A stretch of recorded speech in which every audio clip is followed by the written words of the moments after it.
TV پێکەوە بۆ گۆڕانکاری، پێکەوە بۆ ئازادی و یەکسانی. کەسێ بەتەمای چاکسازی لەم دەسەڵاتەیە بکەم، بەس خەوە بینێ. نەریتێکی شۆڕژێرانە، نەریتێک کە لە خوارەوە خەریکە بنیاتی کۆمەلگایان. هەر دەسەڵات ناتوانێت جا بە کێشەی ناباتەوە بەڕۆ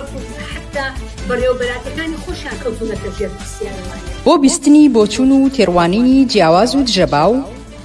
بۆ خستنە ڕۆی دنگی مرۆیی و یەکسانی خوازی، بۆ ئەم سیستەمەکە 83 خوێندکار لێک بۆدا بخوێنێت. ئەم ناوانە دروستە بۆیان تەنها ناوی حکوومەت دروست نییە بۆیان چەک و پارەیان لەسەنیکەوە معناژی نامێنە ئیتر چارەسەری بنەڕەتی بۆ کێشەی خەڵکی کوردستان و لەعنانی ئەم دەسەڵاتەیە. هێنانە پێشەوەی دنگی ناڕزایەتیە جەماوەریەکان و بڵندگۆیەک بۆ هەڵسوڕاوانی، هێناوە بەهۆی خۆپشاندانەکانەوە بۆ بەهۆی خۆڕاگری خەڵک و ئیرادەی خەڵکەوە بۆ کە بەدەستێنراوە. کارانە بە ئەودەسێکی کەم ئیشەکەن و ماگانە موچەکانیان پێنادن. وازات خەڵک تونتر ئەبێ. ئەگەر مەترسیەک هەبێ لەسەر هەرێمدا یەکێتی و پارتی بۆ خود یەکێتی و پارتی مەترسی وڵاتەکانی مەنتیقەشیان بۆ سەر هەرێم زیاد کردووە. خستنە ڕووی واقعیەتی دەسەڵات و ئۆپۆزیسیۆنی ساختە و پەردە هەڵماڵین لەسەر نیازیان، خۆشحاڵی هەبێ بەوەی کە هیچ ریفۆرم و چاکسازیەک و بەقازاجی خەڵک لەلایەن ئەمانەوە بکرێت. مێژوویەک و کارنامەیەکی قوڵیان هەیە لەسەر ملهوڕی، لەسەر چەکڕاکێشان، لەسەر تعداکردن لەسەر خەڵک. ئەمانە دژمنی خەڵکی کوردستان بوونە لە پشتیان لە خەڵکی کوردستان کردووە. دێماسیەکی پەرشە بەسەر چینی کرێکار و بەشە زۆرەکانی چینی کرێکار و هەموو کۆمەلگایە پەرزیان کردووە.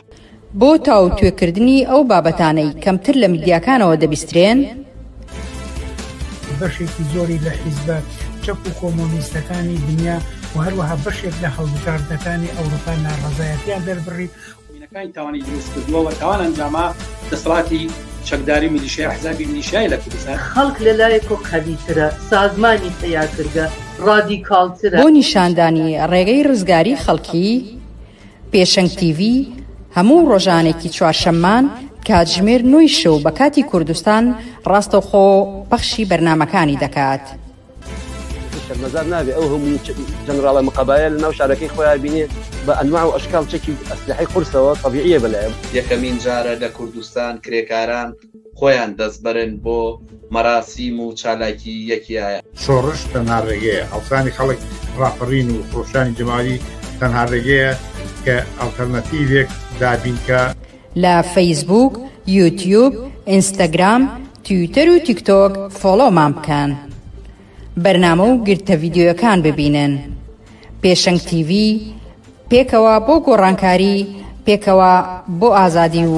یەکسانی.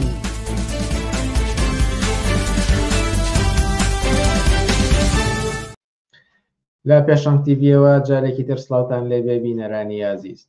من بنار مستەفام و خۆشحاڵم بۆ چوارشەمەیەکتر دێمە وڵاتان بۆ پێشکەشکردنی پەخشی ڕاستەوخۆی بەرنامەکانی پێشەنگ TV. عزیزان، هەروەک هەفتەی ڕابردوو بەرنامەکانی ئەم ڕۆژمان تایبەتە بە تاوتۆکردنی گەرمترین پرسی کۆمەڵگەی کوردستان و عێراق لە ئێستادا، ئەویش بابەتەکانی پەیوەند بە هەڵبژاردنە. لە بەرنامەکانی ئەمڕۆماندا دوولایەن بە تایبەتی قسەوباسی لەسەر دەکەین و تاوتێ دەکەین کە دوای هەڵبژاردنەکان پەیوەندی نێوان حکوومەتی هەرێم و بەغداد چی ئاڵوگۆڕێکی بەسەردا دێت و بەرەوشێ دەچێت و وا لە تەوەری دووەمی بەرنامەکانی ئەم ڕۆژماندا قسەوباسێکمان دەبێت لە سەر هەڵمەتی بانگەشەی هەڵبژاردنەکان و بە تایبەتی لە کەرکووک. هەروەک هەموو جارێک ئێوە دەتوانن بە پرسیار و سەرنج و تێبینیەکانتان بەشداری بکەن و ئەوانەی ئێوە لە کۆمەندەی خەنەڕ و ئاڕاستەی میوانانی بەرنامەکەی دەکەین. ئەگەر تەنها بە دێڕێک بێت پرسیارەکانتان یان سەرنجەکانتان ئاسانکاری دەکات و سپاسگوزارتان دەبێت. لەگەڵما من بۆ بەرنامە سەرنج ڕاکێشەکانی ئەمشەوە.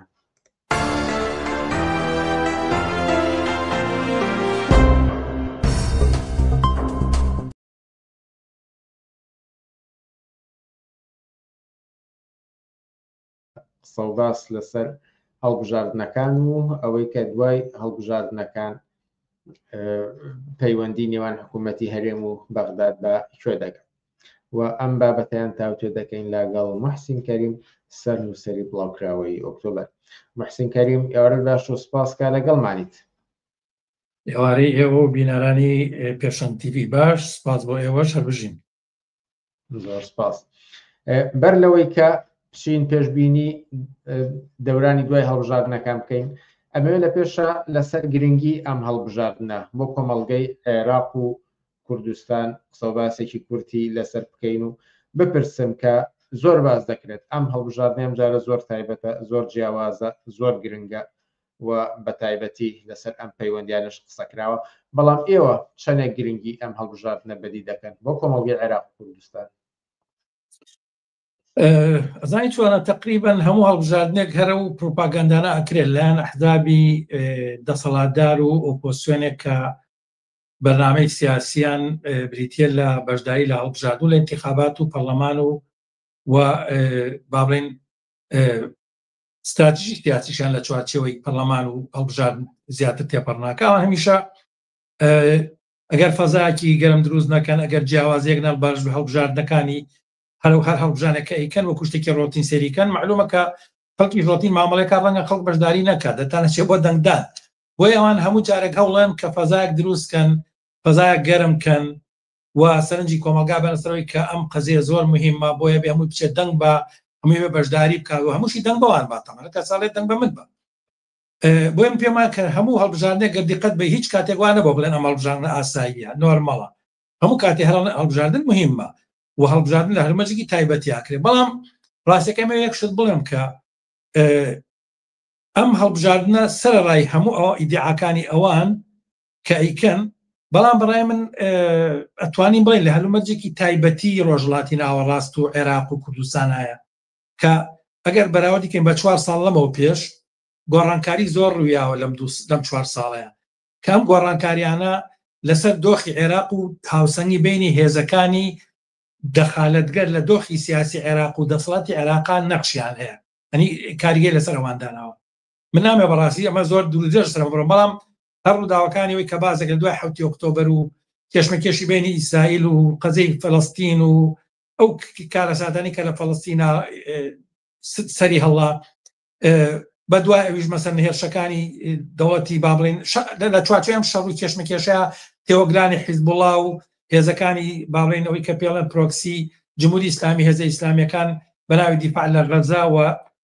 پەلامارەکانی ئیسرائیل بۆ سەر ئەم هێزانە لەوانە حیزبوڵڵای لوبنان بۆ سەر حوسیەکان بە تایبەتی کاولکردنی وێرانکردنی حیزبوڵڵا لە قیادەکان تا بەخوارەوە و پاشەخشێکی GDP ڕوخانی بەشار ئەسەد و نەمانی نفوزی ئێران لەو مەنتیقەیە لە سووریا کە پێگەیەکی مهم بوو بۆ دەخالەتی لە لوبنان بۆ دەخاتیات لە ئیسرائیل و وەکو ناوچێکی مهم سووریا تەواو جێگەیەکی مهمی سیاسی جیۆپۆلیتیکی هەیە. ئەم پاشەخشەیە و هاوکاتیش تەمان زەربەکانی کێشەکانی بینی ئێران و ئیسرائیل و شەڕی ڕاستەوخوا شەڕی 12 ڕۆژەکە مەشهورە بە شەڕی 12 ڕۆژە، ئەمانە گۆڕانکاری زۆر دروست کردووە. بۆیە بە جۆرێک ناتوانین بڵێن دۆخەکە هەمان دۆخی 4 ساڵ لەمەوە پێشە بە چ مانایەک بە جۆرێک 4 ساڵ لەمەوە پێش ڕەنگە بڵین جمهوری ئیسلامی ئێران سەرباری ناڕەزایەتی خەڵک لە کارکردی هێزەکانی سەر بە جمهوری ئیسلامی بە تایبەتی دوای خرۆشانی ساڵی 2019 کە انتخاباتی ئەو کاتە بە جۆرێک کاریگەری ئەو دۆخی لەسەر بوو و هێشتا جمهوری ئیسلامی ئێران نفوزی هەر هەبوو، یانی سەرباری ناڕەزایەتیەکان بەڵام نفوزی هەبوو ئەو توانی بە جۆرێک تقریبن ئەوەی کە پێڵێن هێزەکانی چوارچەوەی هەماهنگی ئەمانە تقریبن کە زۆرتر سەر بە ئێران بە جۆرێک ئەمان دەسەڵاتی ئەساسی عێراق ئەوان لایەزان و مجبور بۆ ئەمریکا غێرم باشن لەگەڵ یا ئیتفاق بکانی بە جۆرێک ئیتفاق بکات. ئەم هینە بەڕای من دوای ئەم 4 ساڵە جمهوری ئیسلامی لە هینێکی پاشەخشێکی زیاترە لە ئاسی ناوچەیە و لە ئاسی عێراقیشە لە ئەزانم کە هێشتا هێزەکە جمهوری ئیسلامی قدرەی توانای مانۆڕی هەیە لە دۆخی سیاسی و هەتا حاکمیەتی عێراق. بەڵام من پێم وایە کە گەربەراو دیکەین بە 4 ساڵەمە پێش من پێم وایە ئێستا جمهوری ئیسلامی لە دۆخێکی نالەبارترە لە ئاسی ناوچەیەکە و بەم پێەیە هێزەکانی سەر بە جمهوری ئیسلامی لە ئاسێکی پاشەخشەیەکی نەوعەنما گەربەراوردیکەین زیاتران لە چاوجارانە بە تایبەتی هەڕەشەکانی بەردەوامی ئەمریکا لەسەر حەجی شەعبی شارەکانی بۆ هەڵوەشانەوەی حەجی شەعبی بۆ هەڕەشەکانی ئیسرائیل لەوەی کە لەم لە میلیاشەکانی سەر بە ئێرانات و ئەمە بەردەوام زەختێک بۆتە زەختەکانی ئەمریکا لەسەر عێراق لەباری اقتصادی کە ئامادەیە مەسەن فشاری اقتصادی بخاتە سەر عێراق ئەگەر بێت و کە ینی باڵێن بە جۆرێک نینۆکەکانی جمهوری ئیسلامی لە عێراقا نەکات ئەم فشارە بەرداوام بۆ بەڕای من زیاتری ژەبێ من پێم وایە کە ئەگەر بڵین هەڵبژاردننی ئەم جارە لە ئاسی هەموو عێراقا ئەوەیە کە پێم وایە کە ینی لایەنگرانی جمهوری ئیسلامی لە چاو جارانە تەوازنێکی لە هاوسەنگێکی هێزی کەمتر ینی بارەمەندن بۆیە من پێم وایە کە ڕەنگە سەربارەوەی کەوەیکو من بیستومە تاوان جەماعەتی مختەراسە بەشداری ناکەن لە انتخاباتە بەڵام تەسەورەکەم کە ینی لایانی تر شیاشی جۆرا جۆر ئەمانە لەم هەڵبژاردنە نەخشیان هەبێت وە بە جۆرێک ئەتوان بڵێم بە دەرەجەیەک پاشەکشەیەکی تر بەسەر هێزەکانی سەر بە جمهوری ئیسلامیە بکە بەڵام پێشمانێ بەڕاستیان مطلقانی پێمانێ کە بە تەواویەوە بتوانن لە ڕێگەی انتخاباتەوە نفوزی جمهوری ئیسلامی لە عێراقا بکەنە دەرەوەیان بڵین بە جۆرێک لاوازیکەن کە کاریگەری نەبێنە بەڵام دەسەکەم نوعما ئەتوان بڵێم هەنگاوێکی پاشەکشە بە جمهوری ئیسلامی نفوزی جمهوری ئیسلامیەکەی لە عێراقەوە زۆرتر ئەو دەنگا بمبەخشن ئەو دەنگە زیاتر ئیبراز بێ گەورەتر بێ فراوانتر بێ کە جۆرێک بێت خۆی لە جمهوری ئیسلامی دوور خاتەوە یا خۆی زۆر نەکێشێتە ناو کێشەی بینی ئەمریکا و جمهوری ئیسلامی یعنی بە جۆرێک هەتا لە هێزەکانی سەر بە جمهوری ئیسلامی ئەم تەحەفوزە ئەم تەردودە زیاتر کە ینی کەمتر هین بکەن بۆیە من پێم وایە زۆرتر ئایندەی هەڵبژاردننی عێراق بۆ ئاقارا بڕۆکە لەگەڵ فەزای سیاسی ناوچەکەیە کە بەتایبەتیش ئێمە لە چەند ڕۆژی ڕابردووە مەسەلەی ئەمەی کە پێڵەن پرۆسەی سوڵح لە ناو دوو کەوانە لە ڕۆژاتی ناوەڕاست دوای پلانەکەی ترامپ بۆ ئاگر لە غەزە ئەمە تەوان کاریگەری دروست دەکاتە لەسەر مەسلەی تەطبیع و ئاسایی بوونەوە لە بینی وڵاتە عەرەبیەکان و لە بینی ئیسرائیل بەر حاڵەمە مەسەلەی کە جێگەی باسی ئەمەنیە حتمەنەوە کاریگەریش لەسەر عێراق داهێنێ یعنی بە جۆرێک ئەمە بڵێم کە ئیتیجاهی گشتی ئاڕاستەی گشتی عێراق و دەسەڵات لە عێراقا من پێم وایە بەو ئاقارەبێت کە زۆرتر بەرەو ئەمریکا نزیک بێتەوە لە ئەمریکا و خۆی دوور خاتوە لە تەشەدوجات و لە کێشمەکێشی بینی ئێران و ئەمریکا و بە جۆرێک ینی هەتا لایەنگرانی ئێران نەرمی زیاتر پیشان بن لە بەرامبەر ئەمریکا ئەوەیە گەڕێتە سەر کوردستان بە بڕوای من کوردستان تەمانەمان هەمیشاڵن کەمە انتخاباتی عێراق ئەمە مەسەلەی چارەنووسی کوردە و مەسەلەی بەشی کوردە لە دەسەڵات و ئەمە میدیعاکانی هەنە کە بەهەرحاڵ بە بڕوای من تەبلیغاتێکە پروپاگاندێک کە حزابی کوردی کەن بۆی بەشی خوان لە حاکمیت و لە دەسەڵاتی عێراق بەدەست بێنن و ئەوان چەند بتوانن احساساتی قومی بجووە خەڵکی زیاتر بچێتە دەنگدان و دەنگ بەوان با ئەوان ئەتوانن کورسیەکانیان زیاتر بێت لە پەرلەمانی عێراق و ئەتوان لە بەرامبەر حکوومەتی عێراقا ئیدعایە بکەن کەوانیانی خەڵکی کوردستانن چگەر مەسەن کورسیەکانیان کەم بێ و کاتە داشی دەوڵەتی عێراق زیاتر زاڵی بەسەر و چۆن ێستا فشارەکانیان لەسەریان زیایی کردووە مەسەلەی ڕادەستکردنی نەوت مەسەلەی ڕادەستکردنی بەشێک لە داهاتی ناوخۆ ڕەنگە مەسەن لە دەورەی داهاتووە ئەگەر ئەمان دەنگیان کەمتر بێ حتمەن فشارەکانی مەرکەز لەسەریان زیاتر بۆ ئەمان تا زیاتر بەحساب توان خەڵک ڕاکێشن خەڵکی زۆرتر بەرەن دەنگدان پیان وایە کە پێگەیان لە عێراقا لە کێشمەکێشیان لەگەڵ عێراقا باشترە بێ و بتوانن دەستکەوتی زیاتر بەدەست بێن ئەمە ئەو ئاڕوگۆڕ ئەمەیەوەی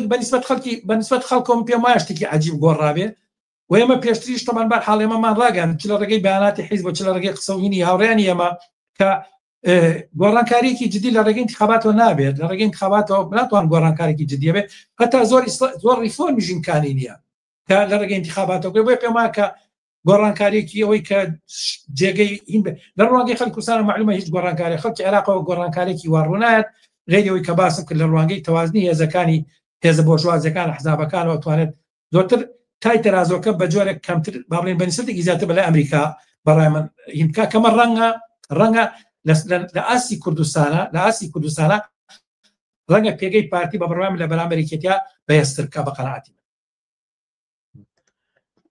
ئەگەر بێنە سەرم پەیوەندی نێوان هەرێم و بەغدا لە جارە سەرەتا لەلایەن لایەنە کوردیەکانەوە تەماشایکەین لە هەڵمەتی هەڵبژاردنەکانە پارتی دەڵێت چارەسەر هەر تەنها لای پارتیە هەر پارتی دەتوانێت شەڕی کورد بکات و نوێنەراتی کورد لە بەغدا بکات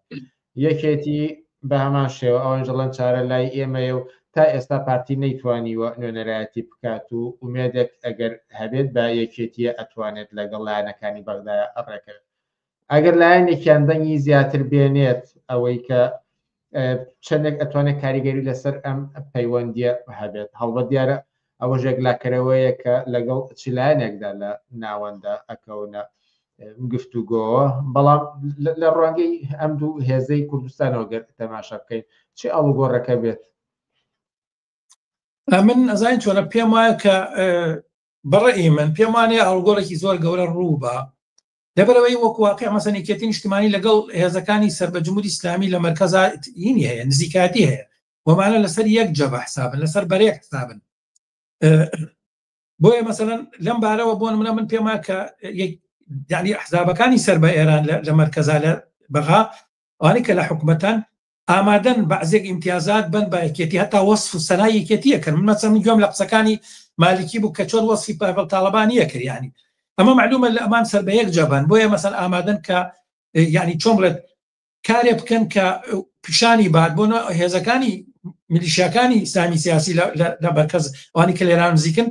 هەتا لە مەسەلەی موچە مەسەن وای پیشانان کە پاڤڵ تاڵەبانی دەورێکی مهمیە بۆ لە دابەکەی موچەی مانگی حوتی هاوڵاتیانی کوردستان یعنی بۆ نمونە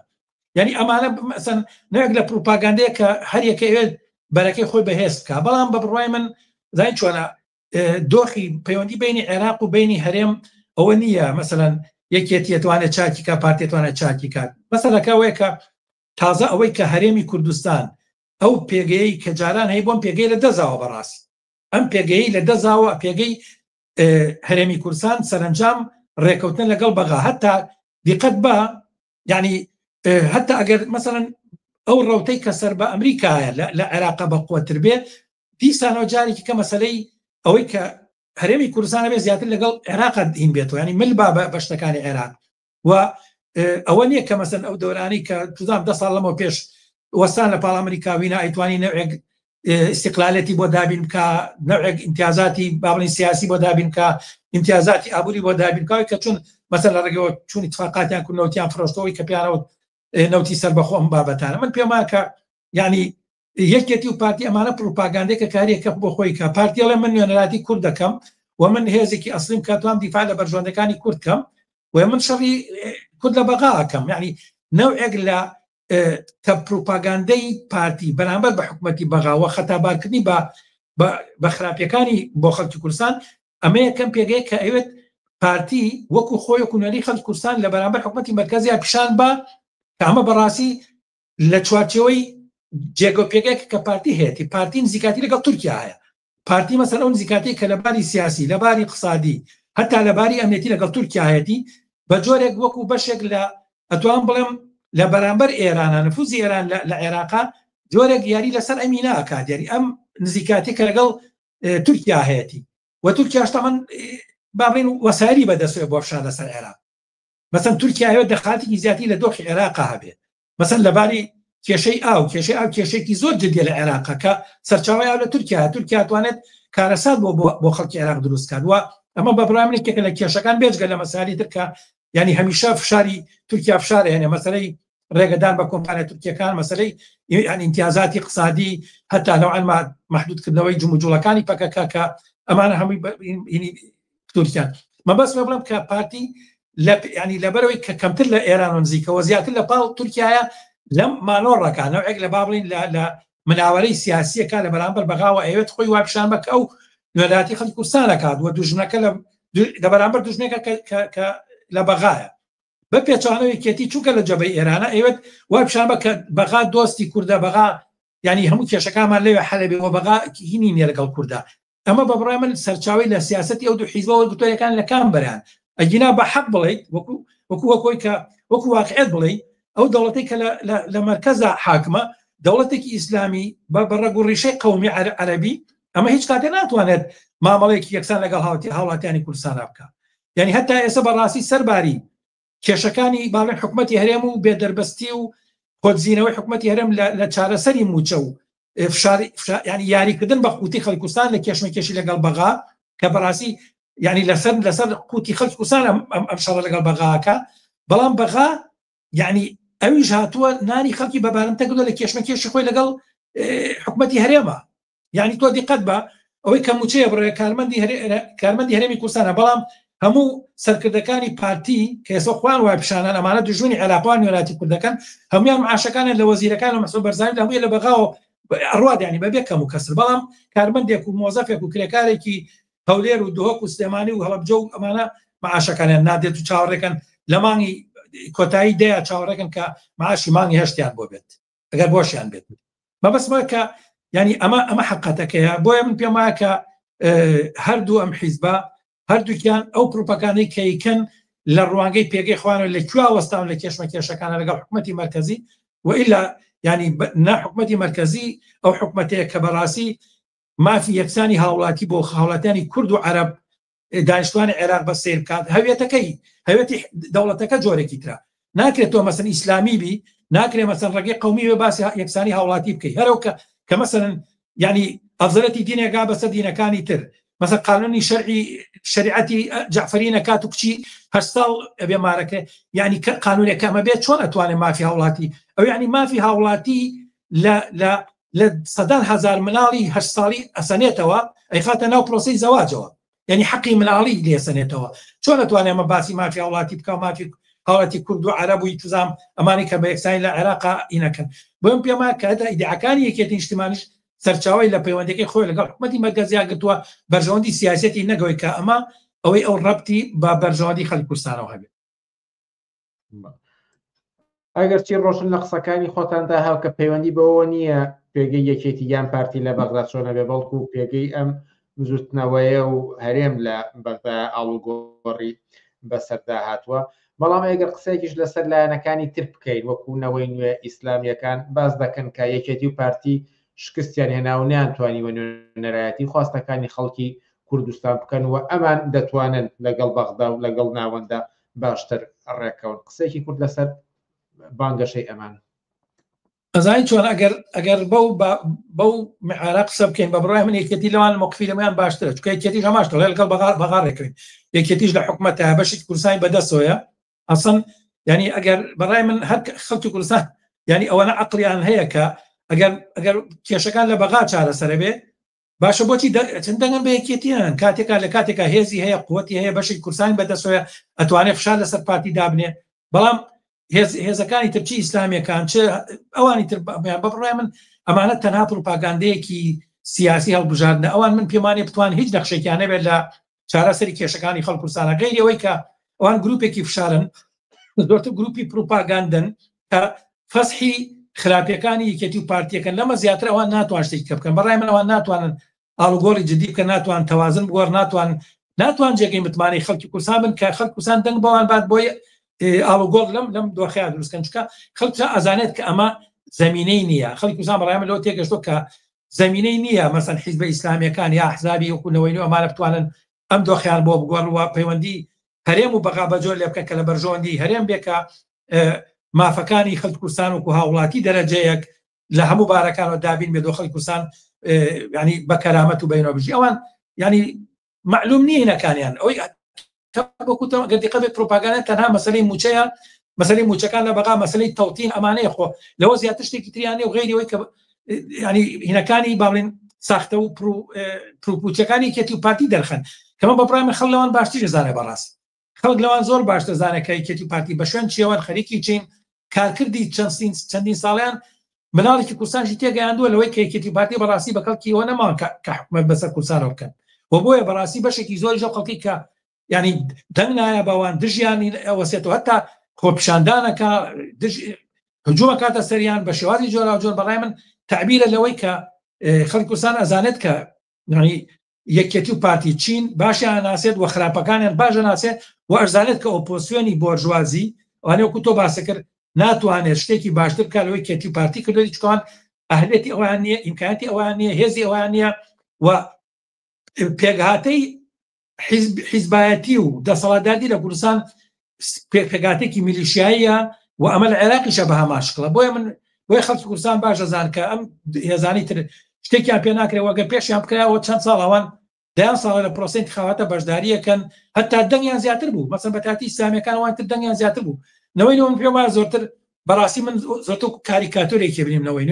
نەوەی نە حیزبی سیاسی نەی شتێکە بەڵام میدیایەکی هەیە و لەسەر ساکسی ڕق و بێزاری خەڵک مەسەن مەجموعەت دەنگ کۆ کاتۆ کە بەڕایمەوە هیچ ناتوانێت هیچ گۆڕانێک کارێک بکات غەیری ئەوەی کە کۆمەڵی خەڵک ئەنێتە پەرلەمان معاشێکیان بۆ دابینەکە و سەرچاوێکی داهات بۆوانە تەمینەکە و خۆی توانێت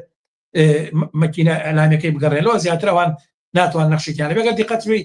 بەشێکی زۆری نەکان پروپاگاندەیە مەسەن ئەوە موچە لەسەر داخوازی ئەمە هات ئەمەی قسەی قۆڕن بەڕاستی پێمانە مناڵی کوردستان قەناعەت بۆ بکە غێری مەگەر ئەوانەی جەماعەتی نەوەی کە خوان بەرژۆ من پێما بەرژۆندیان لەگەڵ نەوەی هەیە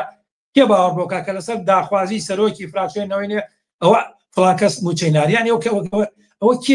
کێ ئەتوانێت بۆ قسە قەناعەت بکە بەڕاستی مناڵێکیش قەناعەت بۆ ناکە.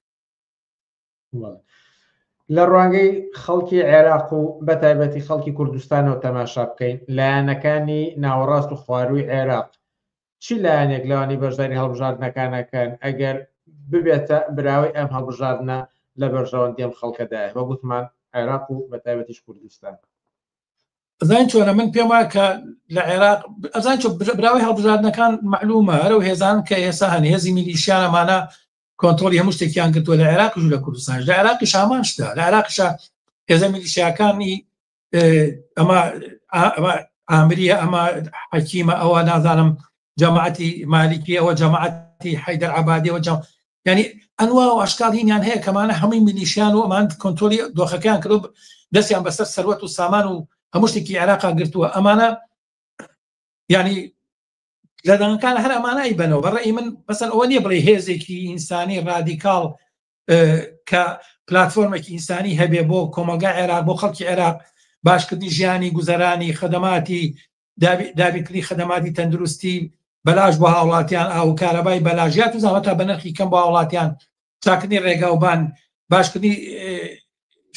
جادۆبانی شارەکان کردنەوەی مەکتەب و خوێندنگا بۆ ئێنەکان جامعات بەرحاڵ چوزانم دابینکردنی هەلی کاربووانی بێکارن مەسەن دابینکردنی هاوکاری کۆمەڵاتی بۆ ئەو کەسانی کە پەکەوتن و بەش بەهێنێکی ئینسانی محتەرەم کە بەشی ژیانیان بکە دابینکردنی خانوبەرە بۆوانی کە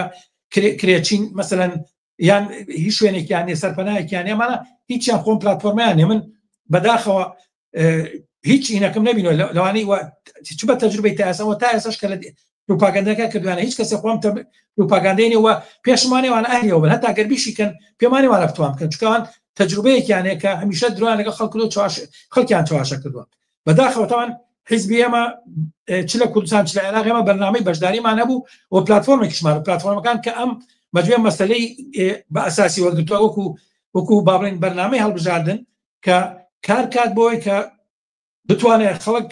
ئامادە بکە بۆ پلتفۆرمەوە دەنگ بۆ پلتفۆرمە بەڵام بەداخۆمە بۆی کێشەی قانونیە کە ڕێگەمان پێنەدرا بەشداریکەین هەم ئێمەم حیزبی عێراق ئێمە نەماتوانین بەشداریکەین بەڵام هاوکات پلتفۆرمێکمان ڕاگەیاندووە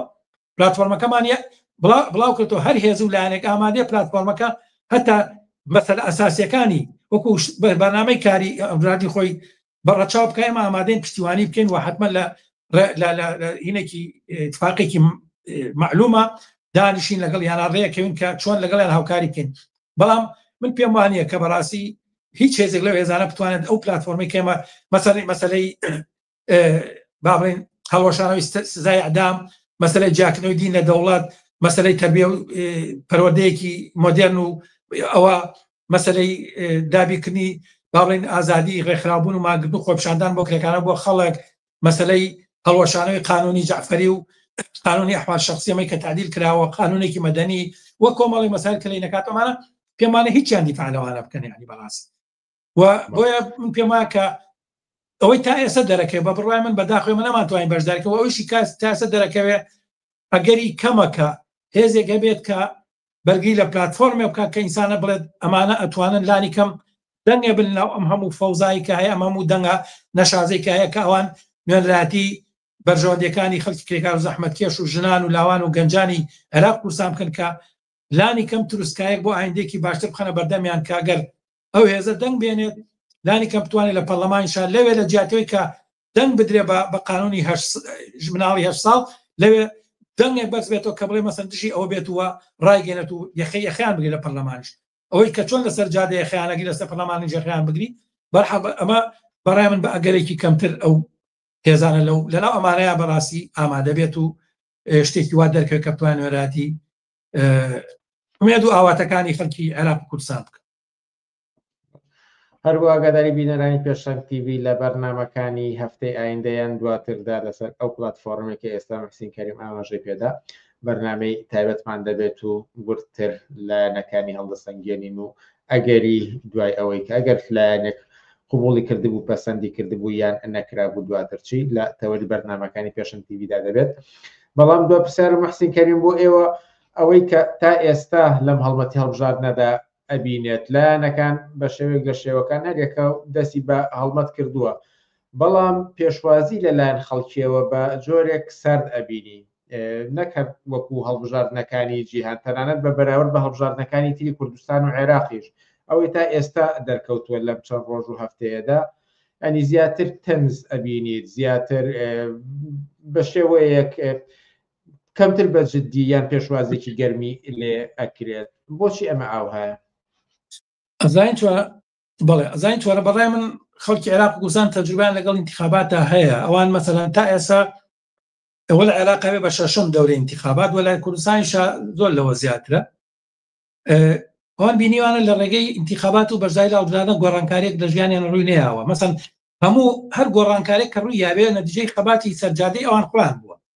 مەسەلەن کاتێک کە لە ساڵی 2019 لە خەڵکی عێراق لە شارەکانی جنوب و ناوەڕاستە ڕاپەڕی و نزیکی تقریبا 600 قوربانی لێکەوتەوە نزیکی 20,000 برینداری لێکەوتەوە و چەندین کەس اختطاف کران و تیرۆر کران باشە یعنی لە نەتیجە ئەمە بوو بە فشارێک کە بە جۆرێک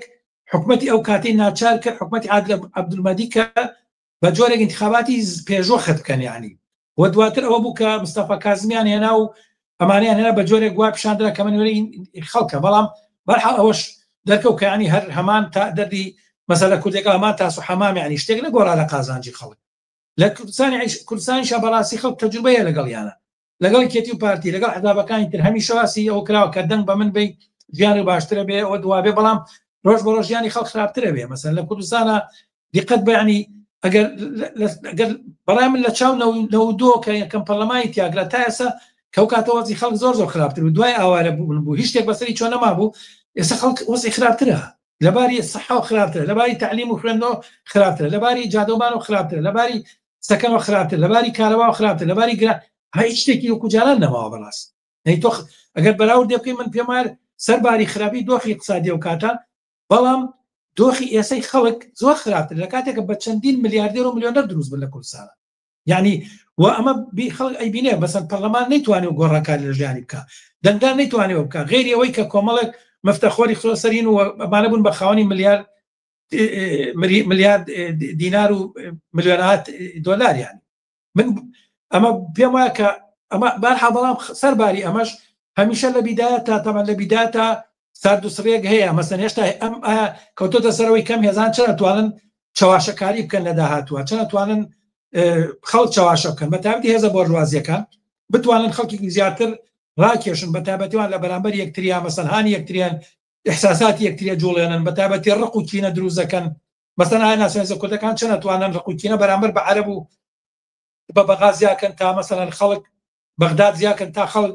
بەناوی قومیت و کوردایەتی نازام کێوە لەکوێ بیبن بیان بە ناو سەر هین یا مەسەنێکێتی و پارتی لە بین یەکە بتوانن مەسەن فەزای دروستکەن کە خەڵک لە ڕقی یەکێتی بچێت دەنگ بە پارتی بە لە ڕقی پارتی دەنگ بە یەکێتی بە وە بە پێچوانەوە لە بەرامبەر مەسەلەن ئەوانە دەنگ بە بەشێ لە ئۆپۆزیسیۆن بن ئەمە بە بڕای من وەکوتم من لە پرسیارەکەی وتم هێزێکی ڕادیکاڵ و ئینسانی نییە تا ئێستا ئەگەر بۆ نمونە فەرەزەن ئەمە فەرەزیات و گریمانێ بڵێن ئەگەر لە ناو ئەم هینانە هێزێک دەرکەوت کەوتی بابە من ئەو پلاتفۆرمەی حیزبی کۆمۆنیست دیفاع لە یەکەم وەکاری بۆکەم ڕەنگە ئەوە مەسەن بتوانێت لانیکەم بەشێک لە خەڵک ئەوانەی کە ئومێدێکیان بە هەڵگۆڕ بێ بێنێت مەسەرەن بە ئومێدەوەی کە گۆڕانکەوێت دەنگ بەو لایەنە بادووە ئەوەش ئەتوانێت کاریگەری هەیە بەڵام ئایا چەند ئەتوانی کاریگەری دابنێ بەڕای من ئەوەش بارحاڵ بەسرا بۆ فەزایی کە دروستە بێ و بەو جێگەی کە ئەو لایەنە ئەتوانێت لەناو پرۆسەی انتخاباتە بەدەستی بێنێەوە تەبلیغات و پروپاگاندا و هەتا بە جۆرە قەناعەتکردنی خەڵک بەڕای من دوای چەندین دەورە لە متمانەی خەڵک بە هەڵبژاردن و بە هەڵگۆڕ ڕەنگە هەتا سەخت بێ کەسان هەتا سەخت بێ ئێمەش ئەگەر بەشداری مەکە سەخت بێت بە خەڵک بڵێن خەڵکی وەرە بەشداری بکەن دەنگ بە ئێمە بڵێ ئێمە توانین شەڕێکتان بۆ بکەین لەوێ ڕەنگە مە سەخت بێ بەڕاستی بۆیە بەرحاڵ وەکوتم سەرەتا وایە سەرەتا مەبەستم ئەمانەم فاکتەران دەوریە کە خەڵک بێومێدا بەرامبەر بە هەڵگۆڕ لە ڕێگەی انتخاباتەوە پەرلەمانەوەمانە و هەنگاوی دومی ڕەنگە مەسەلەن دەورەی ینی تا بەرەو زیاتر بەرەوەختی دەنگدانەکە بڕێن ڕەنگە و فەزای کە حزب بۆرژوازیەکان و پۆسیۆن دەسەڵاتدار ئەتوان دروستی کەن ڕەنگە بەشێ لە خەڵک بەرێتە سەر سبقی دەنگدان و یان ئەوەی کە هێزێکی تر بۆ نمونە هێزێکی ڕادیکاڵی ئینسان دۆست پیا بێت و مەسەلەن ئیدعایەکێ بێت و بەم پلاتفۆرمە بتوانێت لەسەر بەشێ لە خەڵک کاریگەری داوێنێ بەرحاڵەوانە ڕۆژانی داهات و بەڕای من پیشانیات کە فەزاکە بەرەو کێوەڕوات. محسین کەریم سەرنووسەری بڵاوکراوی ئۆکتۆبەر و ئەندامی مەکتەبی سیاسی حیزبی کۆمسی کرێکاری کوردستان زۆر سپاس لە بەرنامەکانی شەوی پێشەنگ تیڤیدا ئامادەبوون. سپاس بۆ ئێوە ژەربژین و ماندوو نەبن. عزیزان وچانێکی کورد دەدەین و پاشان سەبارەت بە بانگەشەکانی هەڵبژاردن بەرنامەکانمان بەردەوام دەبێت و پێوەش لەگەڵمان بمێننەوە.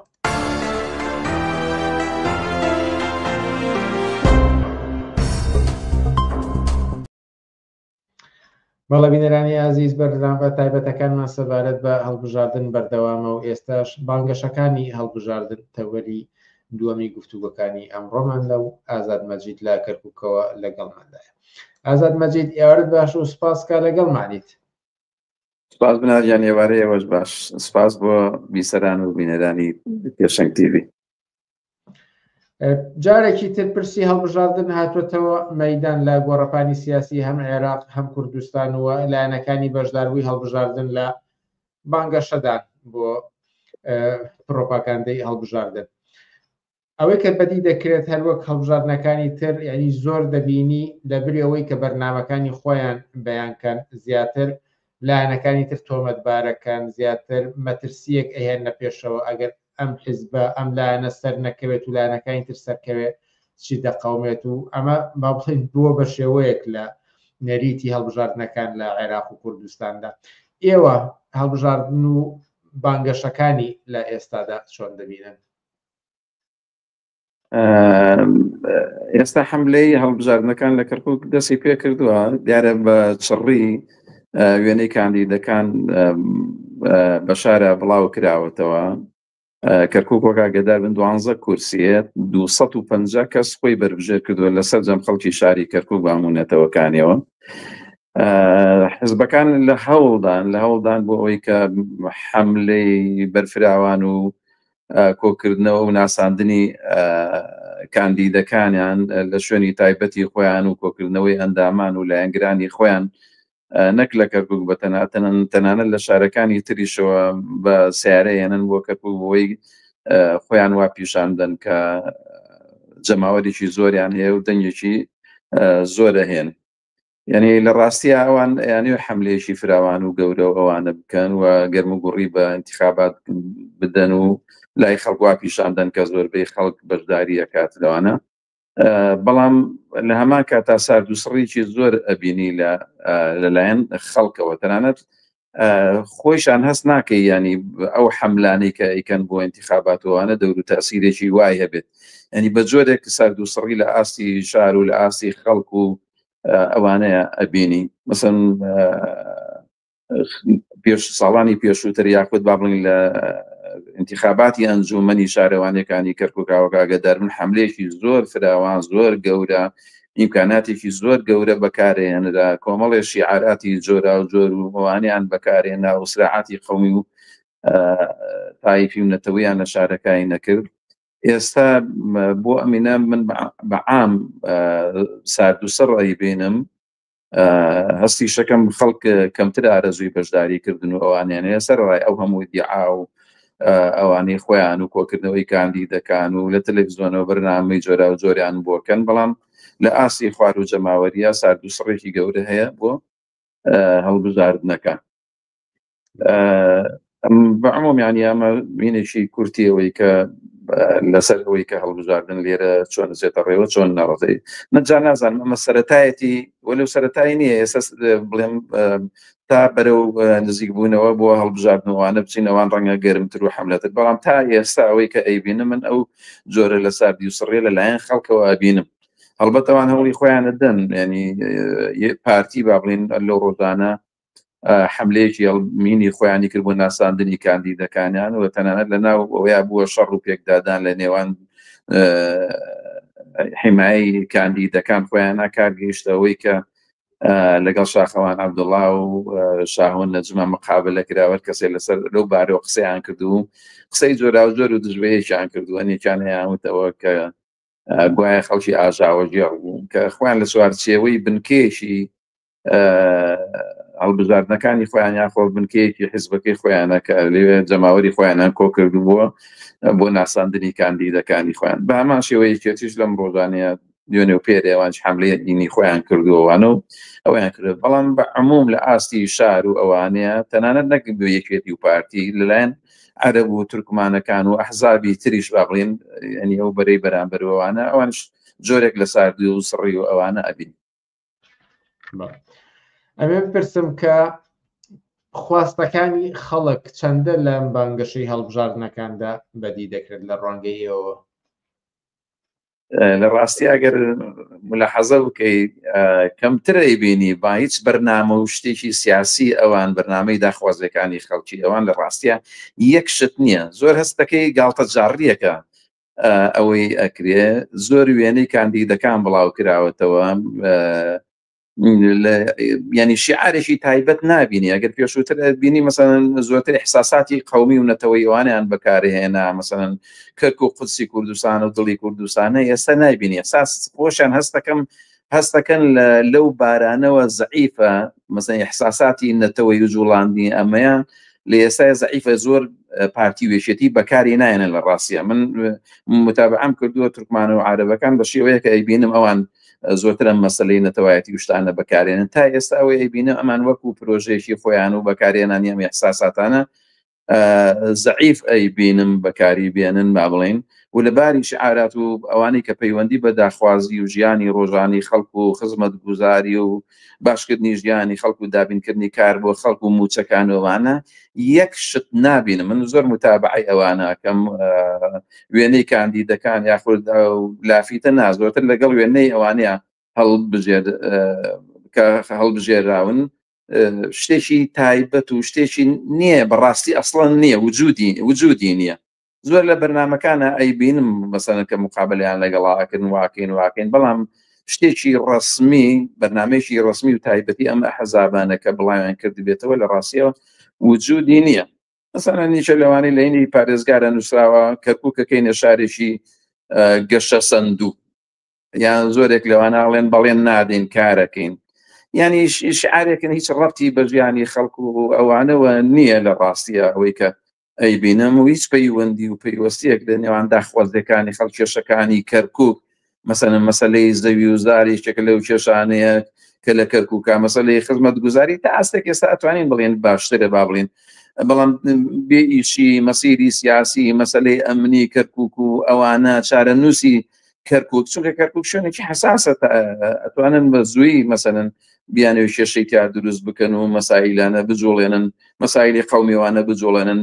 لایەنەکانی بەشدار بە انتخابات و یان لایەنەکانی کەرکووک کە کاتەکانی کەرکووک بە ئاسانی ئەتوانن ئەمانە بجوڵێنن بەڵام بە عموم ئەوەیە بینم کە بێت شیعارات و داخوازی پەیوەست بە ژیانی خەڵکوانە لەو پەڕی لە ئاسی نەبوونایە لە ڕاستیە ئەوەی کە من بینیومە زۆرێک لە لایەنەکان باز لە نوێنەرایەتێکی بەهێز دەکەن لە پەرلەماندا بۆ نمونە لایەنە کوردیەکان ئەگەر باسکەین ضرورەتی ئەوەی کە بوهیمە پێگەی کورد لە پەرلەمانی عێراقدا ئەمجارە بەهێز بێت ینی خۆ بە خۆمانای ئەوە گەێنن کە تا ئێستا ئەم نوێنەرایەتیە بەهێز نەبووە لاواز بەبووە ئەم گرفتانە هەبووە چەندە هاوڕان لەگەڵ ئەوەی کە ئەم گرفتانەی کە هەیە سەرچاوەکەی بوو ئەوە دەگەڕێتەوە کە نوێنەرایەتێکی بەهێز نەبووە لاواز بووە حتما ئەگەر تۆ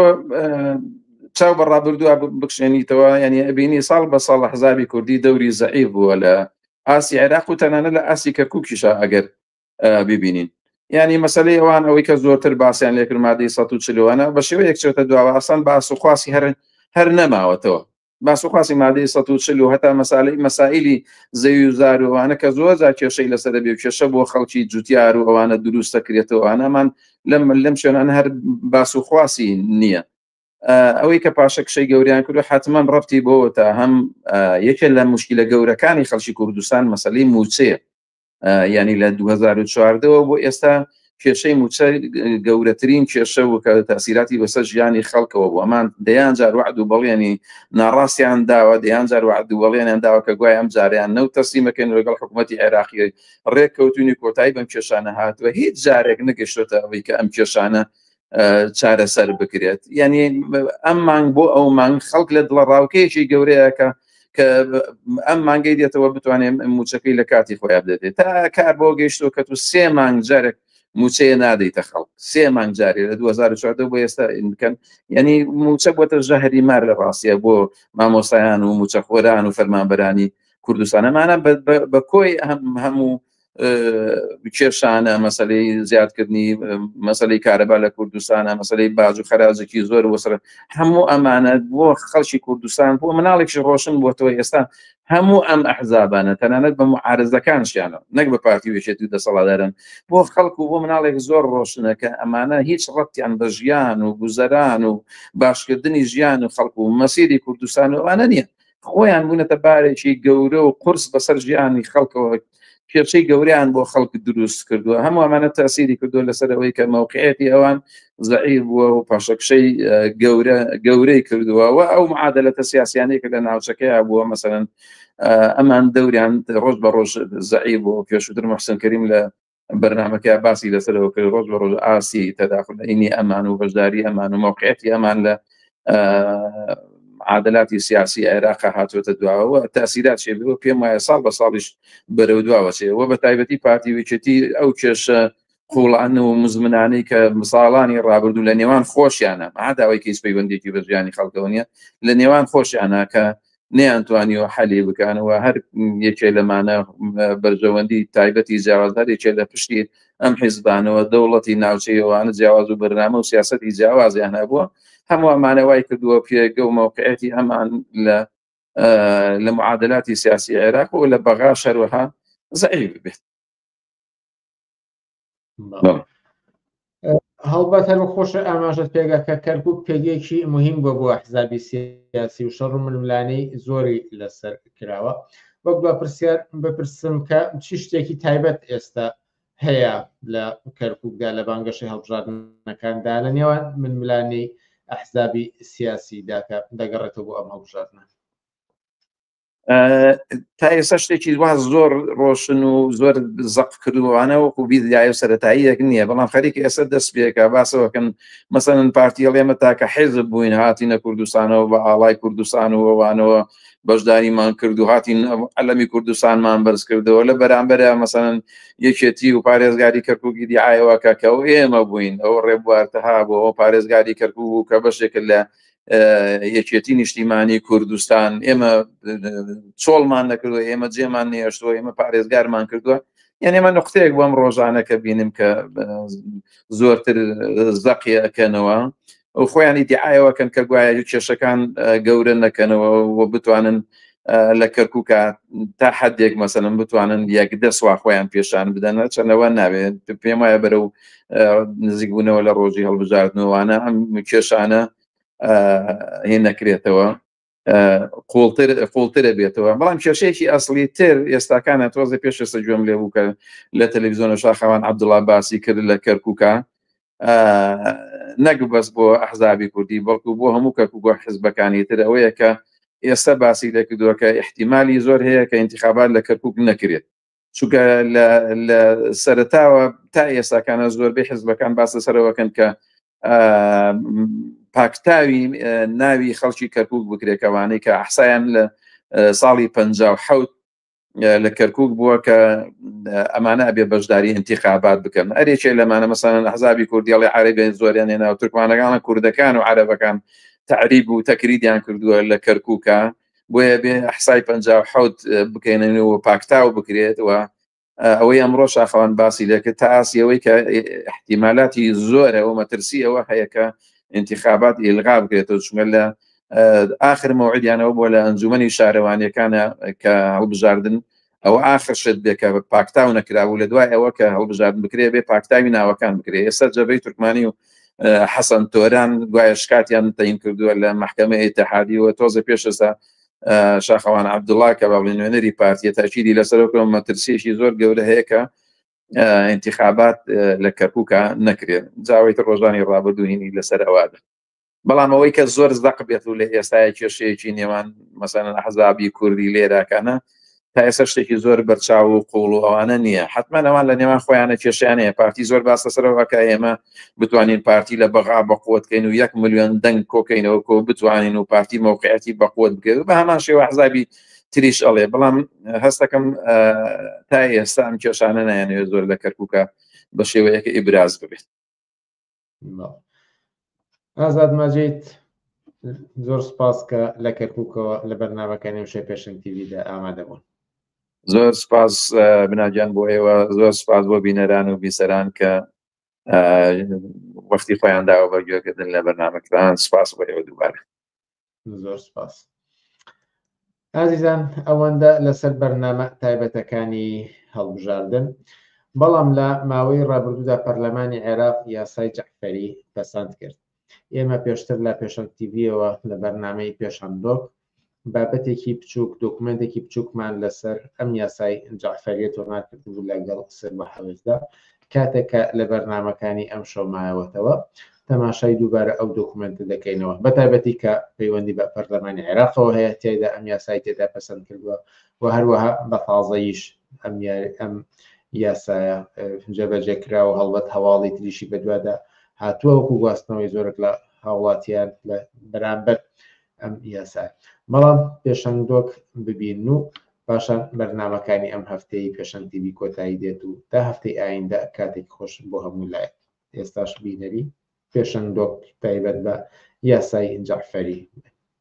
هەم ژنەکە بێ مافە بێنێت، هەم مناڵەکەشی کە لەدایک بۆ بێ مافە بێنێت. یعنی بە هەموو شێوەیە کە یانەوێ ئەم یاسانە کە دەریەکەن هەمووی مەبەستەکانەوەی کۆنتترۆلی ژن لە 1970 خەڵک دژی ئەم هەموارکردنەیە.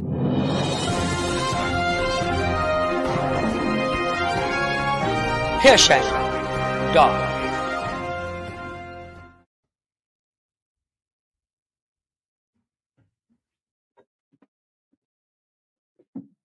وەزعی ژنان لە کوردستانە و لە عێراقا بەعام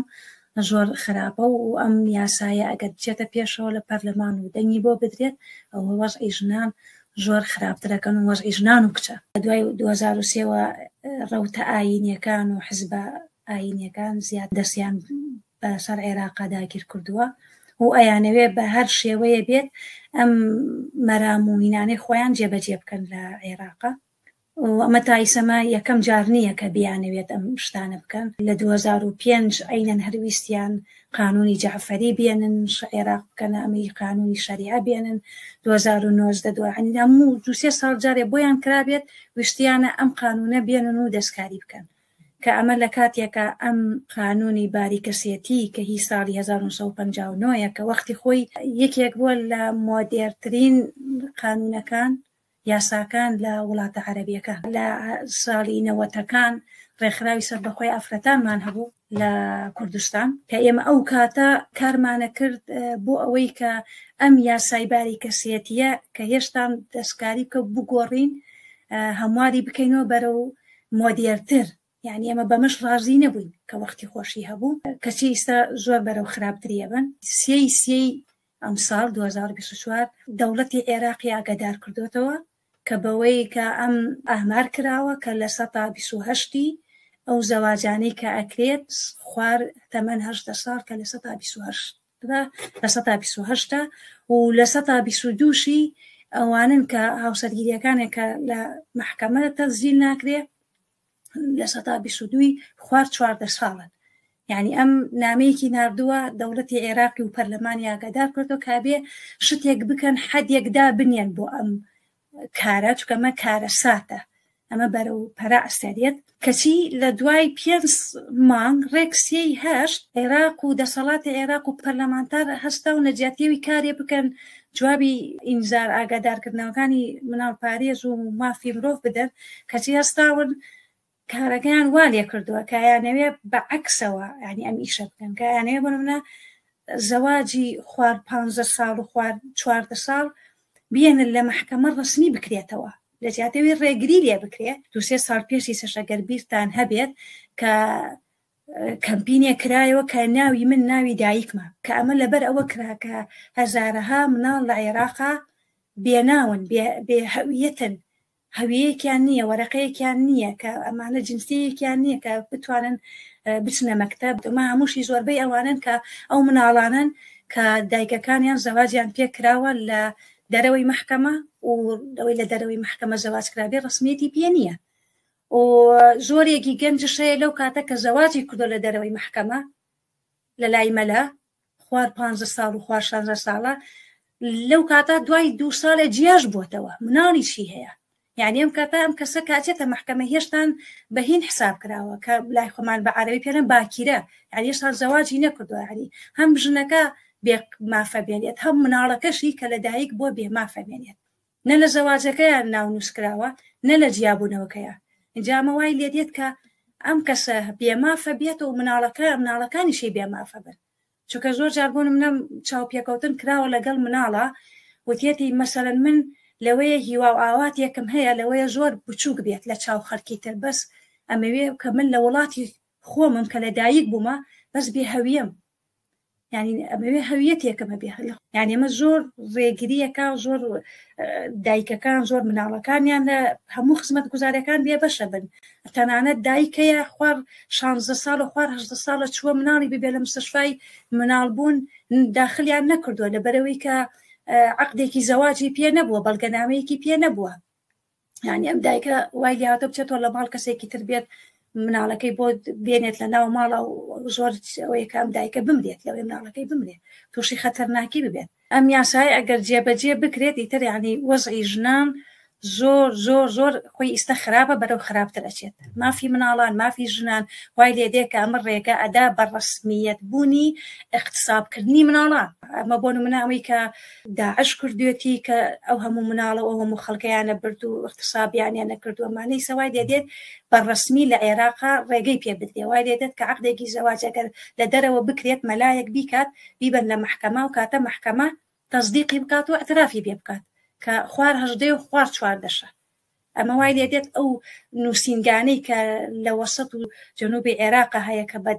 بە ڕسمی دائیرەیان هەیە بۆ زەواجی مناڵان ئەم دائیرانەشە بێتە ڕسمی کە بازاری بەشەر کە مناڵی تیا ئەستەغلال بکرێ ئەستەغلالی جنسی تیا ئەکرێت بە ناوی شەرع و ئەیانەوێ بیکەن بە یاساش ئەنێ گەنجەیە لەوەی سووری ماگانەی لە 9 ساڵ بێت ئەوان کە بەوە حسابەکەن کە کچێک سووری ماگانەی هات دەستی پێکرد یعنی معنە ئەم کچە ئامادەیە بۆ شوکردن نا ئەمەیە کارە ساتەکان کە وەلەو قانونەکە یاساکەشتی تری زۆر شیتیایە هێشتان زۆر یەکلا نەبووەوە بە عەلەنیش باسییان نەکردووە بەس وەکو کە باسەکرێ لە لای ئەمەی سنی زەواج عمری زەواج دەستکاری ئەکرێت ئەوەی کە مناڵ لە 9 ساڵ ئەمانە بدرێ بەش و یان لە خوار 9 ساڵی شەتوانێ کەسەکە بێوێ خۆشی خۆی لێ ببینێ ئارەزوو جنسیەکانی خۆی بێتێر بکات استغلالی مناڵ لە باری جنسیەوە و لە باری جیابوونەوە مافەکان تونترەکەنەوە و لە بواری بەخێوکردنی مناڵ حەزارەی مناڵی پێڵێ بە عەرەبی کە ئەگەر دایکەکە کە جیابێتەوە زیاتر کاوای لێکن کە بۆی نەبێ مناڵەکان لای دایکەکە بێت یعنی بە هەموو شێوەیە کە یانەوێ ئەم یاسانە کە دەریەکەن هەمووی مەبەستەکانەوەی کۆنتڕۆلی ژن بکەن یعنی ئەمە کە لە باری سیاست و سەیریکەی زۆربەی سیاسەتەکان و محەللی سیاسی ڕەن احتیمالە ئەم قانونە تێپەڕێنن و لە دەنگی پێ بدرێت بەس لەلایەکی کەشەوە کە لە عێراقا ئەحسائیە کراوە خەڵک لە 1970 خەڵک دژی ئەم هەموارکردنەیە دا ئەمەش لەلایەکۆ هەوارێکی خۆشە کە ئەکسەرێتی خەڵک لە عێراقا دژی ئەم هەموارکردنەیە بەپێی ئەوەی کە ئەم هەموو کار و چالاکیانە کە کراوە لەوەتی ئەم